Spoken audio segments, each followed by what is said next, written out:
Bueno, muchachos, como les comenté en el video anterior, esta presentación es acerca del sesgo de un estimador, ¿no? Entonces, vamos a iniciar con sesgo y error cuadrático medio. Entonces lo vamos a ver de la siguiente forma. Definición. Si teta gorro es un estimador del parámetro teta, del parámetro real teta, entonces teta gorro es un estimador insesgado de teta siempre y cuando el valor esperado de teta gorro sea igual a teta. Si el valor esperado de teta gorro es diferente de teta, entonces se dice que el estimador es sesgado. ¿Sí?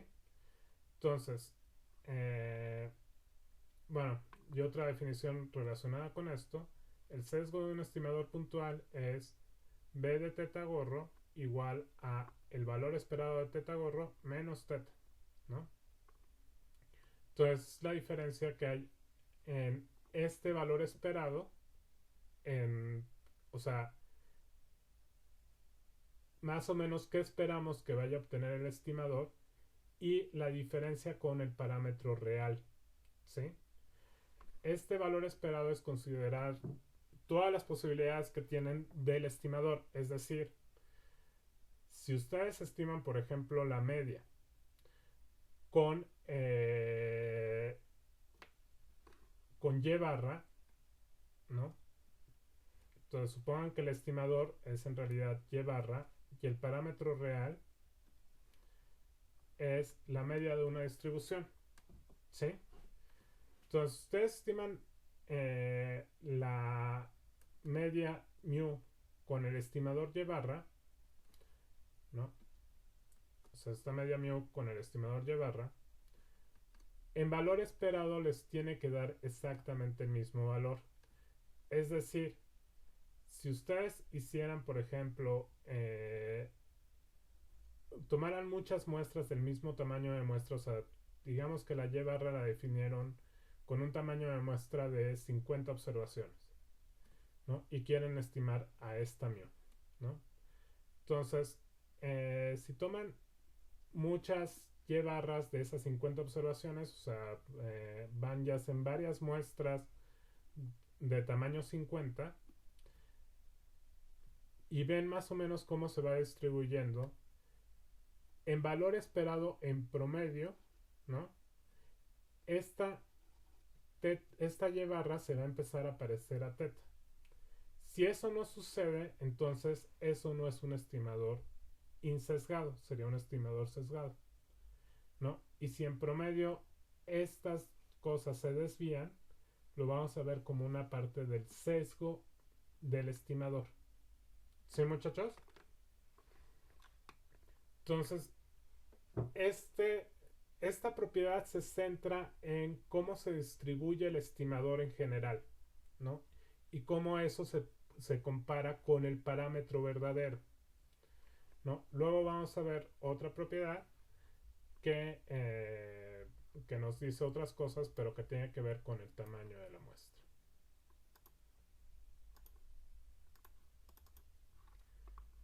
Entonces, es difícil que un estimador nos diga exactamente cuánto vale el parámetro de la distribución, pero es razonable que al menos en el promedio el estimador nos revele el verdadero valor del parámetro, ¿no? En el promedio tomando muchísimas observaciones con el mismo tamaño de la muestra.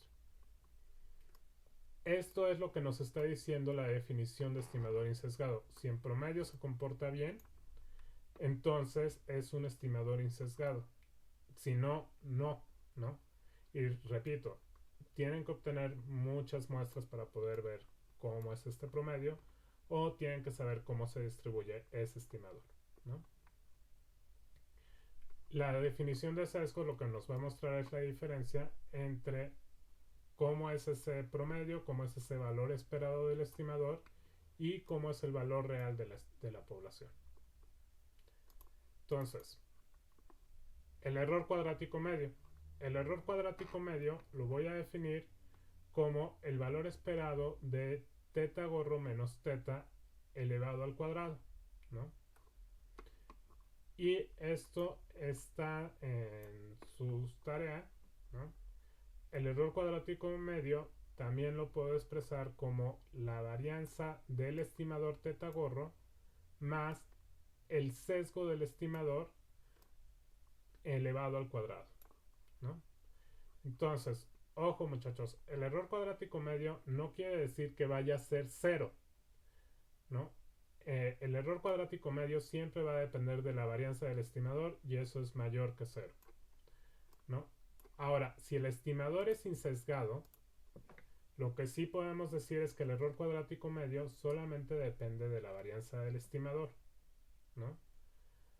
Si el estimador es sesgado, no solamente va a depender de su varianza, sino que además va a depender de cuál es el sesgo que esté incorporando el estimador, ¿no? Entonces, eso va a hacer que crezcan los errores cuadrados.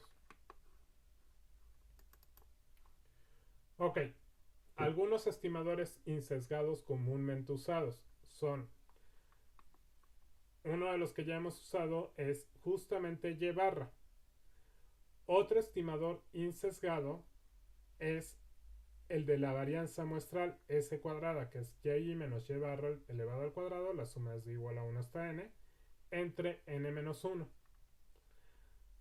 Si Y tiene una distribución binomial, entonces esto va a ser NY, P de Y, 1 menos P, N menos Y. Recuerden que Y es el número de éxitos en esta distribución binomial.